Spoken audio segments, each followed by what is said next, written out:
ಈಗ ಎಲ್ಲೆಡೆ ಲೋಕ ಸಮರದ ಕಾವು ಜೋರಾಗಿದೆ. ಸುಡು ಬಿಸಿಲನ್ನ ಲೆಕ್ಕಿಸದೆ ರಾಜಕೀಯ ಪಕ್ಷಗಳು ಮುಖಂಡರ ಮತಭೇಟೆ ನಡೆಸುತ್ತಿದ್ದಾರೆ. ಈ ವೇಳೆ ಧಾರವಾಡ, ಬೆಳಗಾವಿ, ಚಿಕ್ಕೋಡಿ ಮತ್ತು ಬಾಗಲಕೋಟೆ ಲೋಕಸಭಾ ಕ್ಷೇತ್ರದ ಅಭ್ಯರ್ಥಿಗಳಿಗೆ ಮಹದಾಯಿ ಮತ್ತು ಕಳಸಾ ಬಂಡೂರಿ ಹೋರಾಟಗಾರರು ಬಿಸಿ ಮುಟ್ಟಿಸಲು ರೆಡಿಯಾಗಿದ್ದಾರೆ.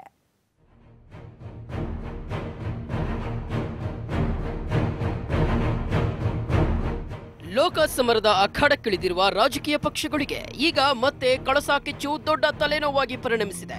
ಮಹದಾಯಿ ವಿಚಾರದಲ್ಲಿ ಜನಪ್ರತಿನಿಧಿಗಳು ನಿರ್ಲಕ್ಷ್ಯ ತೋರುತ್ತಿದ್ದು, ಇದರಿಂದ ಸಿಡಿದೆದ್ದಿರುವ ಮಹದಾಯಿ ಹೋರಾಟಗಾರರು ಮಹದಾಯಿ ವ್ಯಾಪ್ತಿಯ 4 ಲೋಕಸಭಾ ಕ್ಷೇತ್ರಗಳಲ್ಲೂ ಸ್ಪರ್ಧಿಸಲು ಚಿಂತನೆ ನಡೆಸಿದ್ದಾರೆ.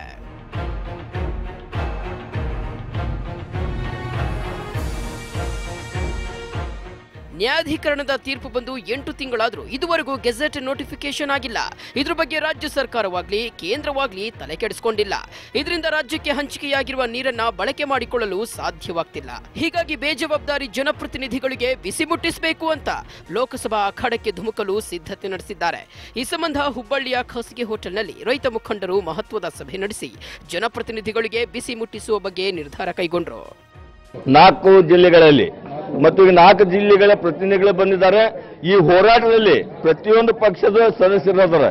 ಆದ್ರೆ ನಾವು ಇಲ್ಲಿ ಒಂದು ನಿರ್ಧಾರವನ್ನು ಮಾಡಿದ್ದೇವೆ. ಈ ಹೋರಾಟಕ್ಕೆ ಬರಬೇಕಾದ್ರೆ ಜಾತಿ ಮತ್ತು ಪಕ್ಷವನ್ನು ಇಟ್ಟುಕೊಂಡು ನೀವು ಬರಬೇಡ್ರಿ. ಆ ಅಭಿಮಾನ ಇದ್ರೆ ನೀವು ಇದ್ರ ಭಾಗವಹಿಸಬೇಡ್ರಿ, ನೀವು ಮನೆಯೊಳಗಿರ್ರಿ.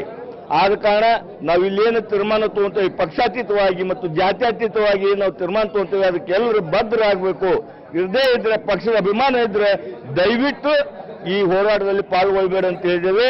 ಇದೇ ವೇಳೆ ಧಾರವಾಡ, ಬೆಳಗಾವಿ, ಚಿಕ್ಕೋಡಿ ಮತ್ತು ಬಾಗಲಕೋಟೆ ಲೋಕಸಭಾ ಕ್ಷೇತ್ರದಲ್ಲಿ ಅಭ್ಯರ್ಥಿಗಳನ್ನ ಕಣಕ್ಕಿಳಿಸಬೇಕು ಅಥವಾ ಮತದಾನ ಬಹಿಷ್ಕಾರ ಮಾಡೋದು ಇಲ್ವೋ ನೋಟಾ ಚಲಾವಣೆ ಮಾಡಬೇಕು ಅನ್ನೋದರ ಬಗ್ಗೆ ಗಂಭೀರ ಚಿಂತನೆ ನಡೆಸಿದ್ರು. ಹಾಗೂ ಇದೇ 4ರಂದು ನಡೆಯಲಿರುವ ರೈತರ ಸಭೆಯಲ್ಲಿ ಅಂತಿಮ ತೀರ್ಮಾನಕ್ಕೆ ಬರಲಿದ್ದಾರೆ. ಏನಂದ್ರೆ ಬರುವಂಥ ಚುನಾವಣೆಯೊಳಗೆ ನಮ್ಮ ಸಮಸ್ಯೆ 5 ವರ್ಷ ಆದರೂ ಕೂಡ ಬಗೆಹರಿಲಿಲ್ಲ. ಇವತ್ತು ಯಾರು ಅದಕ್ಕೆಲ್ಲ ಆತಂಕ ಮಾಡಿದ್ರು ಅವ್ರನ್ನ ಬಹಿಷ್ಕರಿಸೋಣ ಅನ್ನೋಂಥ ದಿಕ್ಕಿನೊಳಗೆ ಆ BJP ಅವ್ರನ್ನ ಕಾಂಗ್ರೆಸ್ನವ್ರನ್ನ ಕೂಡ ಧಿಕ್ಕರಿಸಿ ನಾವು ಈ ಚುನಾವಣೆಯೊಳಗೆ ಒಂದು ಪಾತ್ರವನ್ನು ವಹಿಸುವಂಥ ಕೆಲಸ ಹೋರಾಟಗಾರ ಮಾಡಬೇಕು. ಆ ಜಾಗೃತಿ ಅಭಿಯಾನವನ್ನು ಹಮ್ಮಿಕೋಬೇಕು ಅನ್ನೋಂಥದ್ದು ಮಾಡೀವಿ.